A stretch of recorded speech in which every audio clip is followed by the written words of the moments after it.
report tip of the day.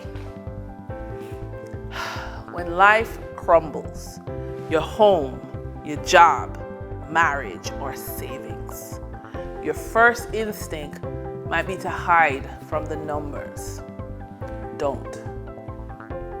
Hard as it may be, face them, because your credit report isn't just a record of the past.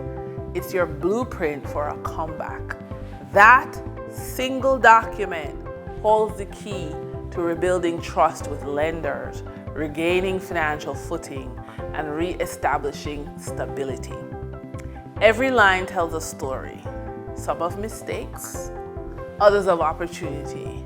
And when you take control of that story, you begin to rebuild power. Pull your report, highlight what's wrong, strategize what's next.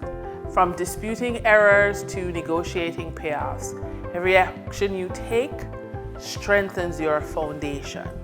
Your credit report is not a punishment, it's a pathway back to prosperity. Read it, fix it, use it.